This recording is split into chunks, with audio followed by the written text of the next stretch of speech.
Well, if you have your Bibles with you, we're going to be in Mark chapter 11 today as we look at what Jesus had done on that Holy Monday.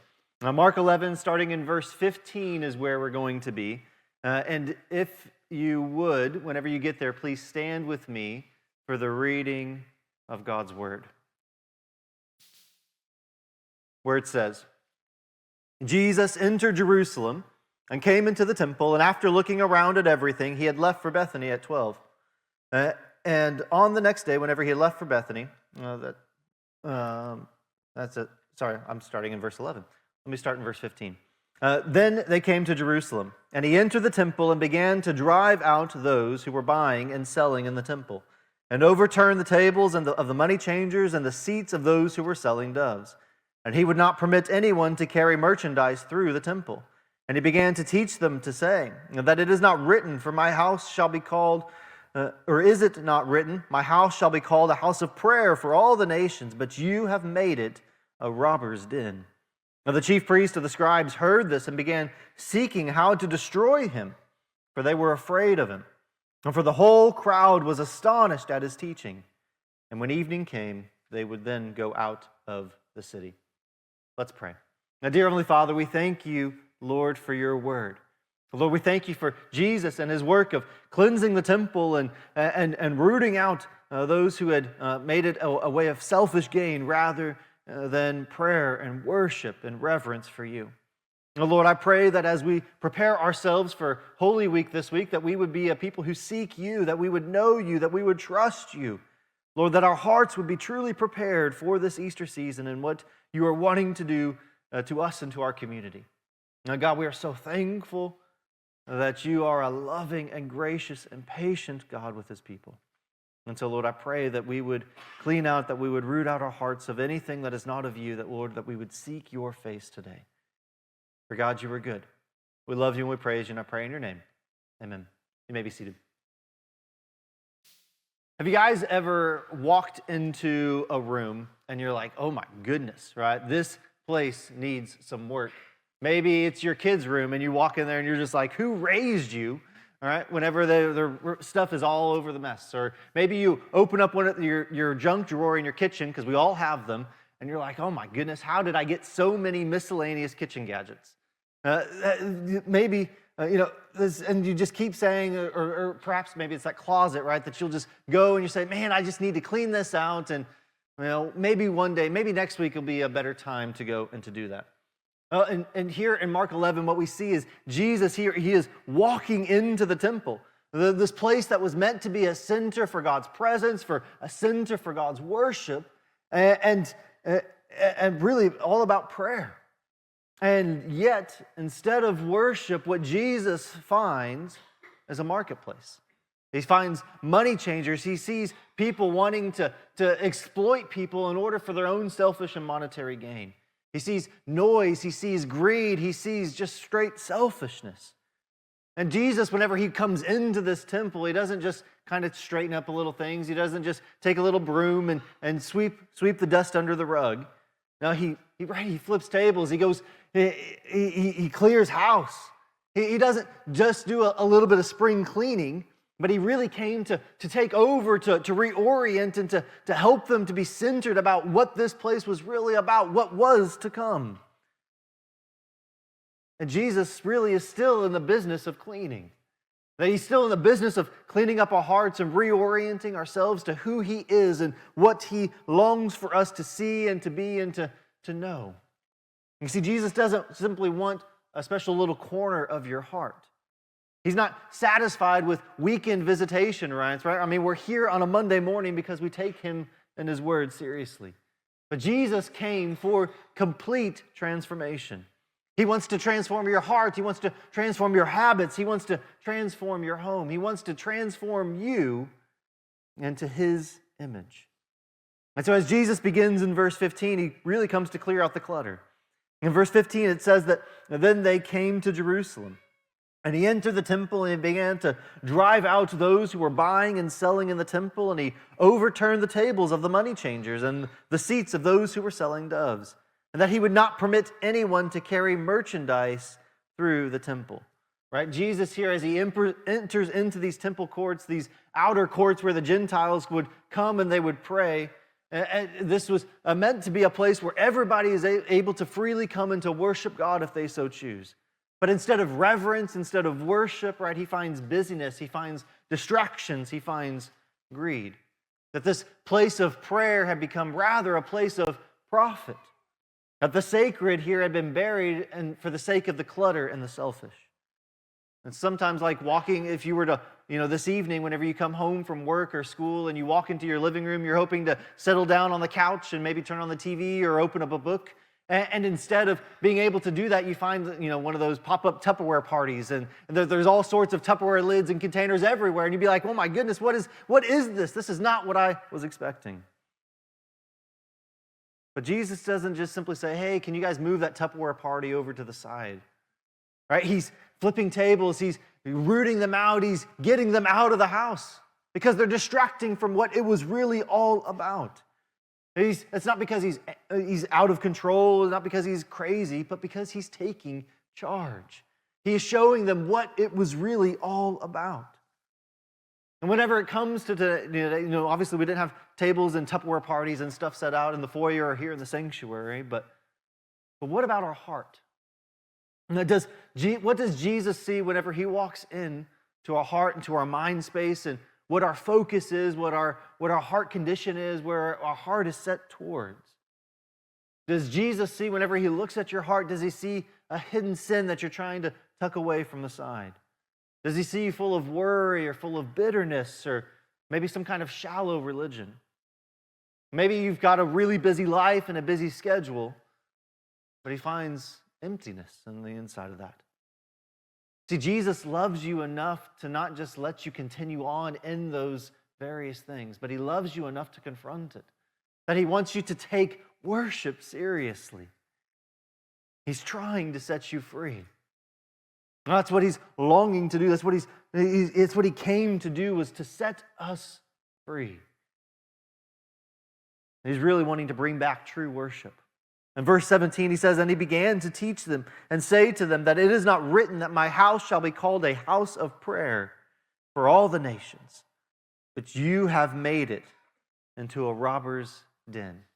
Here, Jesus, as he's quoting from the prophet Isaiah, he's saying that my house, right, shall be called a house of prayer for all the nations.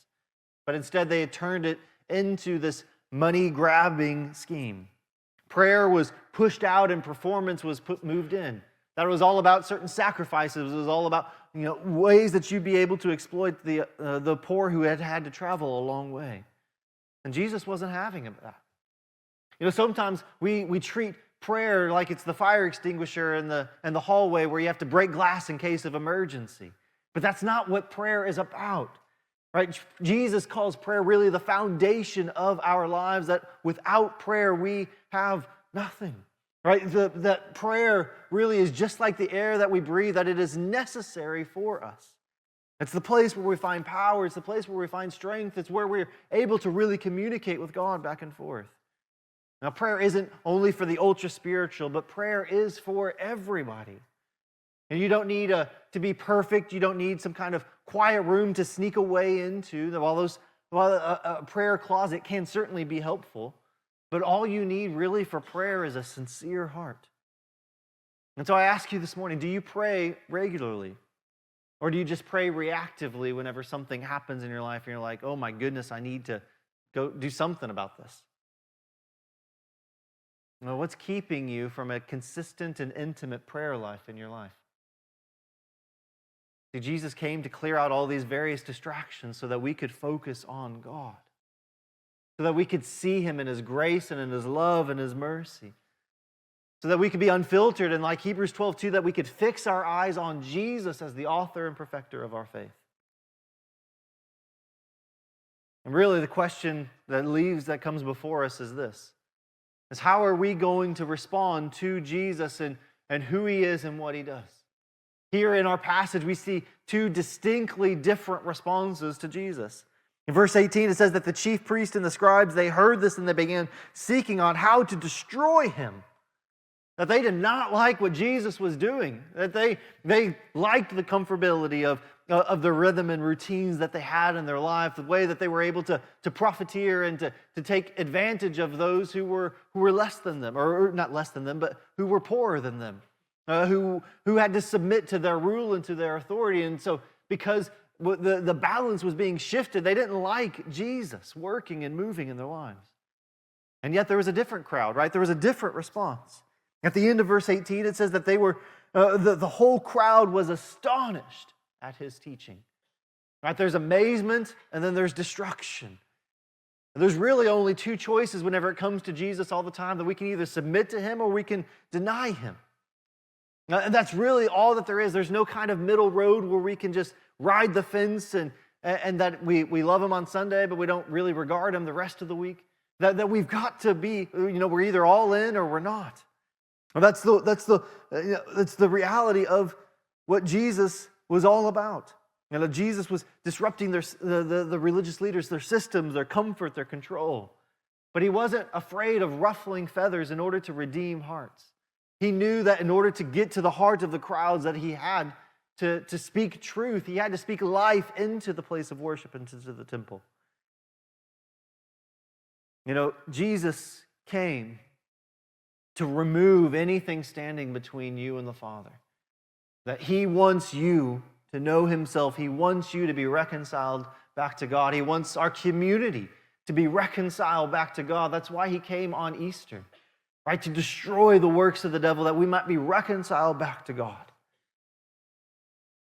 And the truth is, right, we all have old furniture that's in our lives, right? We've all probably got some old couch or some old chair that's maybe it's got a tear in it, but it seems like it's just right? It's just broke in or whatever it is. But the truth is, we probably just need to get rid of it and get a new one, because who knows what's living inside of those tears. But we all have those old furniture in our homes, but we've also got it in our lives as well.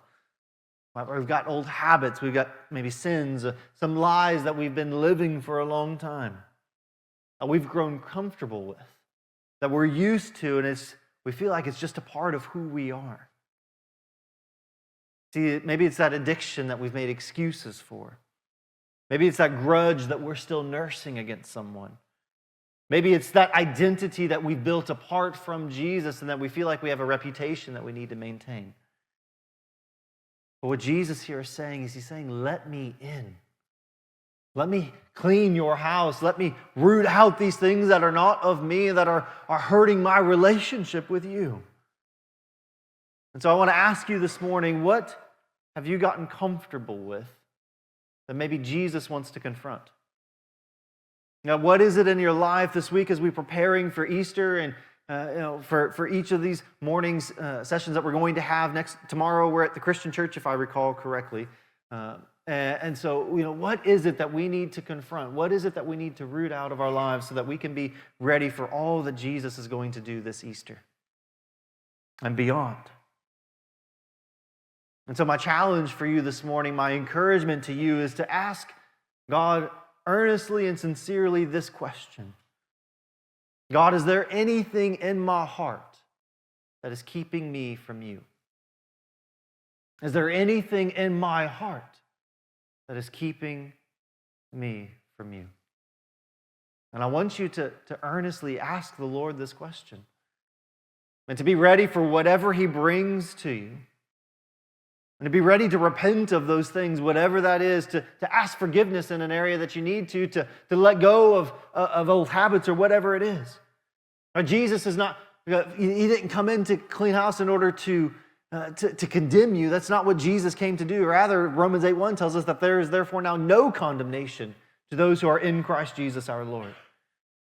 And so really we need to know that Jesus, right, is the temple. Or that he is the true temple, that it's really all about him. Right? He said that the temple would be destroyed within a generation, that 3 days that he would build it back up. Right? The crowds, whenever they looked at him, they say that it took years upon years and hundreds of thousands of men and manual labor hours to be able to build this temple. Jesus, how can you build it again in 3 days? Of course, he wasn't talking about the physical temple, but he was talking about his body. And that as he died on the cross, 3 days later, he rose from the grave, conquering sin, conquering death, providing a path of freedom and life and forgiveness for each and every one of us. That Jesus really is where we see God and man coming together, right? And so if you are in Christ, then you are a temple of the Holy Spirit. And we need to let Jesus really go into our hearts and clean out and root out whatever may need to be cleaned. You see, Jesus doesn't simply want to rearrange a few things, but he wants to renovate your heart. And so my encouragement to you today is to let him clear out these distractions, to let him drive out fear, the pride, the shame, the idols, whatever that is in your life. And let him fill your life with maybe a peace that surpasses all understanding, to give you purpose beyond your job title and beyond your relationship status, to give you prayer that fuels your days, and to give you a passion to love others just like he has loved you. And that's my challenge. That's my encouragement to you today. Let's pray. Dear Heavenly Father, we thank you, God, for your grace and for your love and for your word. And Lord, I pray that we would collectively as a body of believers, that we would earnestly seek you. And Lord, to ask this question earnestly, God, what in my life is keeping me from wholehearted worship of you? And Lord, that we would be a people who are ready to receive whatever that response would be. And to do whatever it takes to do to make ourselves right with you. And God, I'm so thankful for this, these believers that have come in together today to sing to you, to hear from your words so early on a Monday morning. And Lord, I pray that as we continue on throughout the course of this week, leading up to Easter Sunday, Lord, that we would be a people totally and wholly committed to you in all things and in all ways. God, for you are good. We love you and we praise you, and I pray in your name. Amen.